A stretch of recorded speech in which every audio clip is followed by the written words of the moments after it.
Today on the cutting board again, there is a Boker Plus P51 Mustang. This full review is a sequel to the short I posted earlier, so let's recap.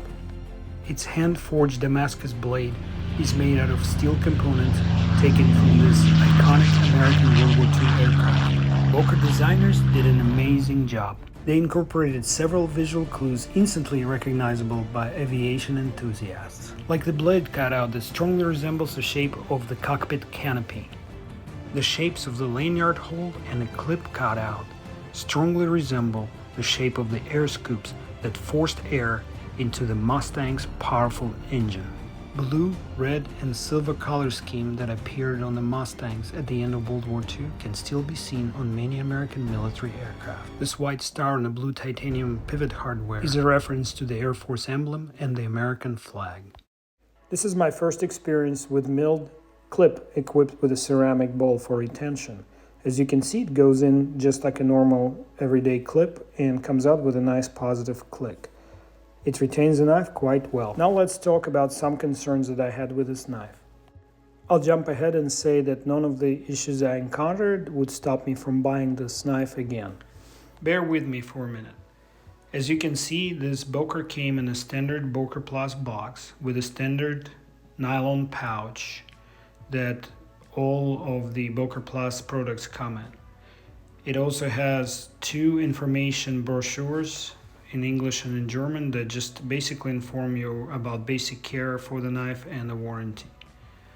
There's absolutely nothing in this package that talks about who made the blade, what was the blade made out of, what was the historic significance of this aircraft. Zilch. Boker, you clearly marketing this to the military and pocket knife collectors. We are accustomed to seeing some kind of certificate, letter of authenticity, maybe a brochure containing historic information included with the products at this price level. I don't understand why you couldn't have done it for us. And if, like me, you are a collector and you think Boker should have included all this information into the package, please leave a comment. Moving on to the next issue. I have very limited experience with knives with a frame lock, because I've been mostly collecting access lock knives. So it's extremely difficult for me to unlock the knife using my thumb. I find that I have to come at it from the other side using my index finger. Then it works better. Maybe I'm missing something and that's how all the frame lock's supposed to work, but I would rather not lose skin on my thumb. So if you know how to do it right, let me know in the comments. Personally, I think Boker sacrificed functionality for aesthetics by making the scale symmetrical front and back instead of making a step-up purchase for the thumb on the back scale. Which brings me to the next and even more critical issue, my inability to use the hole cutout on the blade to flick the blade open. But thanks to the very good detent, the normal flicker mechanism works great. The next concern is more of a nuisance. They didn't put Loctite on the pivot hardware, so I can loosen and tighten it with just using tension of my finger skin. And after a few flicks, it loosens up again, and the blade has quite a bit of relative motion between the scales. So I'm removing the pivot screw using number 8 Torx bit. It's hand tight, so I don't even need to use the handle to remove that screw. And here I discovered that the screw is magnetic, which means it's not made out of titanium. It looked very close to the anodized titanium I have on other knives, but I don't think titanium is magnetic. If you know anything about this, please leave a comment. I'd like to know if I'm mistaken. Since Boker didn't provide any Loctite, I'm using the blue compound that came with one of my Benchmates. I'm grabbing the screw here and applying just a little drop on the tip of a screw. You never apply Loctite to the female side of the threads because you're risking getting it into the mechanism, and especially with the bearing mechanism, it's highly undesirable. So one little drop, and then I drop it in by hand. The screw head is so wide it's very easy to manipulate it. And here I'm hand tightening it, and then I'm gonna back it off just maybe half a turn.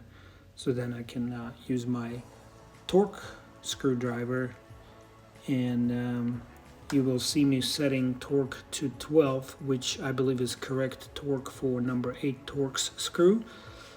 And believe me, you don't want to over tighten and risk stripping the screw head or the threads. So 12 inch-pounds is all you need, 11 to 12 actually. So you will see me, I'm gonna tighten it. You gotta hold the knife firmly to the surface and wait for this click. And there it comes, and then another one for good measure. It is a pretty standard practice to allow it to click twice or 3 times. This screw will be impossible to replace, so please use extreme caution, especially if you don't have a Torx screwdriver. After you torque the screw, the mechanism will feel too tight and you will be tempted to readjust it. I beg you not to do so. Allow the Loctite to settle and the mechanism will loosen up after a few dozen clicks. Bottom line, give it a full day before you try to do anything else to the pivot adjustment. This is probably a good place to point out that pocket knives are designed to work without lubrication because lubrication A, dirties your clothes, and B, causes grit to stick to the mechanism and prevent your knife from operating properly. It is not a surprise that after properly torquing the pivot mechanism, the blade is perfectly centered now between the scales. Let's check the function one more time. Still struggling with closing, but a little wrist flick helps opening. As I was working on this, I found another cosmetic blemish here. There's a little bit of a burr or something looks like a burr and a hole cut out. I wonder if yours has the same. Let me know if you own this knife and you have the same kind of discontinuity. Some other reviewers expressed their concern with the sharpness of the knife, and it cuts paper, but it does it loudly and not very smoothly. So I'm measuring the angle of the grind, and the thickness is 34 thousandths of an inch, and the bevel width is about 55 thousandths of an inch. Calculus says it's 18 degrees per side or 36 total. This is pretty standard nowadays. Earlier today, I started by cutting some newspaper to test the sharpness of the blade. It wasn't the best, but it was okay. It was beautiful outside, so I head out to the back porch to do some whittling. Pardon the accelerated footage. Here you can see me using this P51 Mustang knife on a 1x2 pine board for about 40 minutes. And now that I'm back, it's time to stroke the knife. This blade has not been sharpened or stroked before this. It's the first time for it. So I usually work starting with 10 strokes and then I work my way down, subtracting 1 stroke on each side. And if you were wondering, I'm using a homemade stroking block, which I made out of some scrap plywood and leather belt. I already had some polishing compound that I could use. So it's time to test it on regular printer paper. And I'll be honest with you, I expected a little better. Maybe there's something I need to know about Damascus steel, and the geometry of the blade is 18 degrees per side, a good angle. Let me know. Should I bring it to mirror polish? I need some advice. Please write me a comment. Here's a piece of wood I was whittling. As you can see, I was trying to make a wooden Mustang with a steel Mustang. As you can see, it's doing pretty well because the blade has a slightly thicker geometry and the bevel is pretty wide. It feels almost as good as a Scandi grind knife. Let's also do some size comparisons. I'm going to start with the only other Boker I own, which is a Quaken. Comes in titanium scales and has a button lock. While Quaken is a little smaller than the Mustang, with a blade only 3 inches versus Mustang's 3 1/4, it feels larger in the hand due to thicker scales. Next up is Benchmade 940 Osborne. 940's blade is just slightly longer. And because it's narrower but slightly thicker than the Mustang, they feel about the same in hand. Hogue Deca obviously feels lighter and slender in hand due to its lightweight G10 construction. And this is Launch by Kershaw. It feels very close. The blade is slightly longer, but the grip is roughly the same. If you disregard the price, these knives belong to the same category, somewhere between hardworking tool and EDC companion.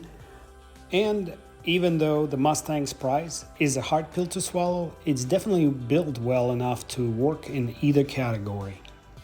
So what would you do? Would you set it in a display case? Would you carry it with you every day? Let me know in the comments. This is all for today. If you liked the video, hit like. If not, hit dislike. Don't forget to subscribe to my channel. Have a good night.